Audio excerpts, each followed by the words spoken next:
तो स्वागत है बच्चों एक बार फिर आपका मैथ वाले गुरुजी चैनल पर।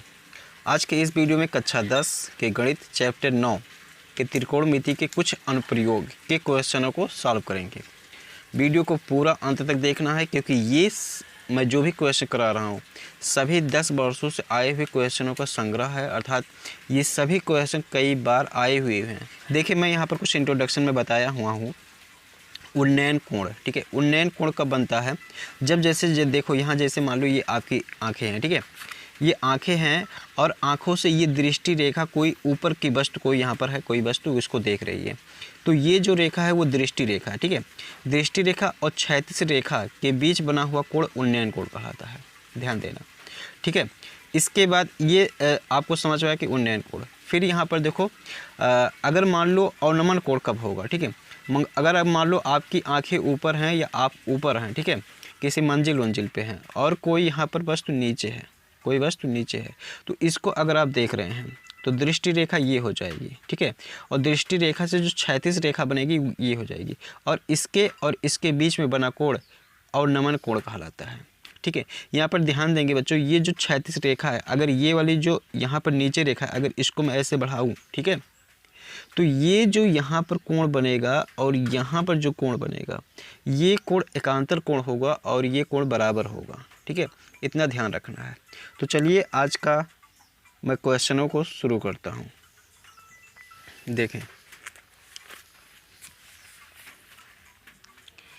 पहला क्वेश्चन देखो दिया हुआ है, जब एक बिंदु दृष्टि रेखा और क्षैतिज रेखा से बने कोण को प्रेषित करता है, दृष्टि रेखा और क्षैतिज रेखा से बने कोण को प्रेषित करता है, जबकि प्रेषित बिंदु क्षैतिज स्तर से ऊपर होता है, कहलाता है क्षैतिज स्तर से ऊपर होता है। देखो यही चीज़ कह रहा है यहाँ पर, क्षैतिज स्तर से कोई प्रेषित बिंदु मतलब यहाँ पर है, ये ऊपर है, तो यहाँ पर कौन सा कोण बनेगा बच्चों? उन्नयन कोण बनेगा। तो यहाँ पर देखो कौन सा ऑप्शन सही हो जाएगा? ऑप्शन नंबर ए वाला सही हो जाएगा, ठीक है। अगला क्वेश्चन देखिए, चित्र में बिंदु ओ का बिंदुओं ए तथा पी से देखने पर अवनमन कोण की माप है। चित्र में बिंदु ओ का यहाँ पर है ओ, ध्यान देना, ओ का ए तथा पी से देखने पर अवनमन कोण की माप है। इसका मतलब हमें ये जो पूछ रहा है अवनमन कोण, अगर इसको मैं थोड़ा सा आगे बढ़ाता हूँ, चलो मैं यहाँ पर लगवाता हूँ।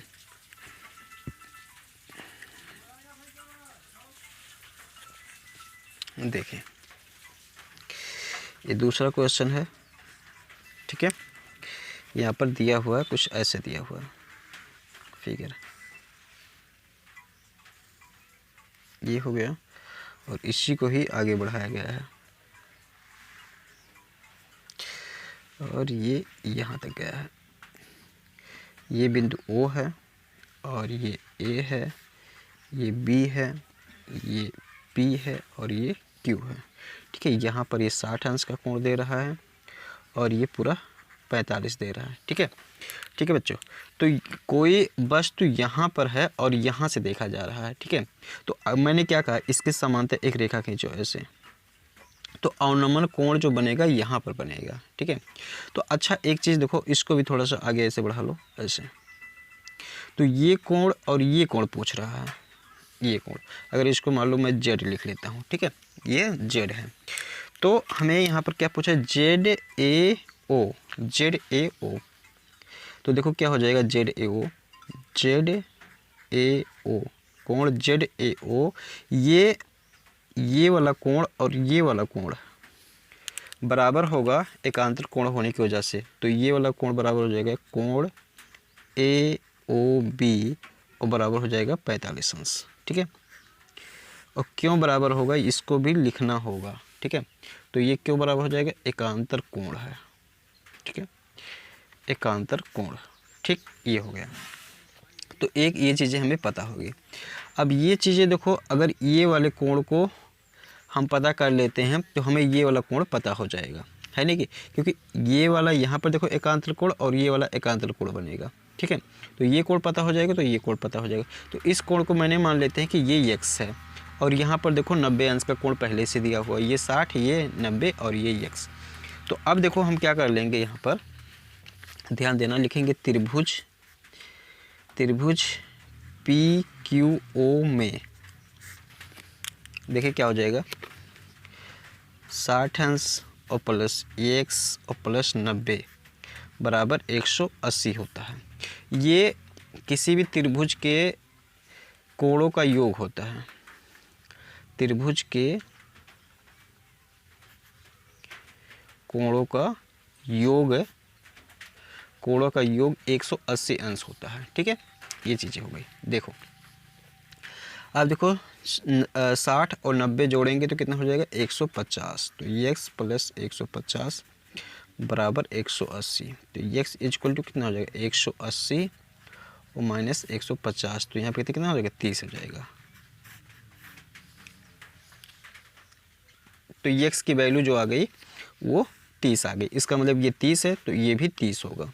इसका मतलब ये जो आ गया a और p का जो हमको ऑर्नोमल कोण की माप पूछ रहा था वो 45 और 30 आ जाएगा। ठीक है,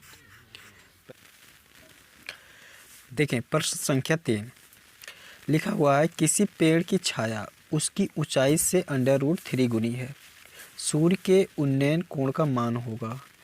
तो सूर्य के उन्नयन कोण का मान पूछ रहा है, तो देखिए बच्चे यहाँ पर कैसे लगाएंगे। तीसरा नंबर क्वेश्चन ऐसे है, यहाँ पर इसको मैं बना लेता हूँ पेड़, ठीक है, और इसकी ये छाया हो गई। ठीक है, सूर्य यहाँ पर कहीं पर है तो इसको मैं लिख लेता हूँ पेड़।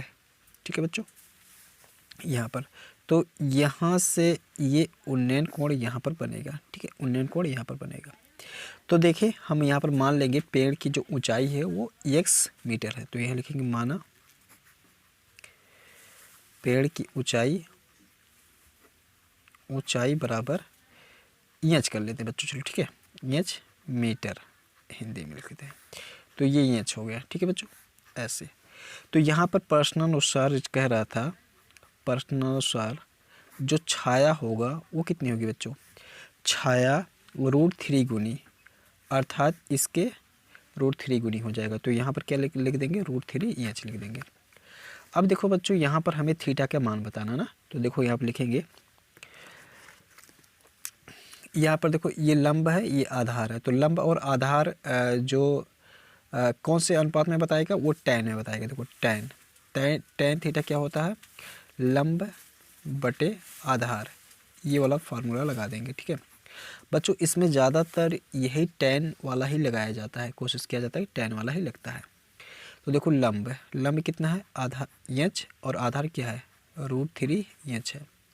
इंच कट गया तो कितना बच जाएगा, 1/√3 हो जाएगा। तो tan थीटा इक्वल टू हो गया 1/√3। अच्छा, tan कितने अंश का मान 1/√3 होता है, तो देखो tan थीटा ऐसे इक्वल टू, और tan 1/√3 का ये जो होता है वो होता है बच्चों, tan 30 का जो मान होता है वो 1/2 होता है। तो tan 30 हो गया। अब देखो tan हटा देंगे तो थीटा इक्वल टू कितना आ जाएगा, 30 आ जाएगा ना। तो यहाँ पर जो थीटा का मान हो गया कितना आ गया, 30 आ गया। तो यहाँ पर जो ऑप्शन सही हो जाएगा वो देखिए बच्चों, ये ए वाला ऑप्शन सही हो जाएगा। ठीक है, ये वाला ऑप्शन सही हो जाएगा। अगला देखें, अगला देखो दिया हुआ बच्चों यहाँ पर, ये कहाँ गया भाई, यहाँ पर है चौथे नंबर में। देखो लिखा हुआ एक मीनार की ऊंचाई 20 मीटर है, जमीन पर बनने वाली इसकी छाया की लंबाई 20√3 मीटर है, सूर्य का उन्नयन कोण होगा। तो एकदम सेम वैसे ही बच्चों। ठीक है, तो देखो इसकी ऊंचाई दिया हुआ था, चलो बता ही देता हूँ। चौथा नंबर क्वेश्चन है, चौथा नंबर क्वेश्चन यहाँ पर दिया हुआ है मीनार की ऊंचाई, मीनार की ऊंचाई दिया हुआ है, मीनार की ऊंचाई दिया हुआ है बच्चों यहाँ पर 20 मीटर। तो इसको 20 मीटर लिख लिया, और जो इसकी छाया दिया हुआ है वो दिया हुआ है 20√3।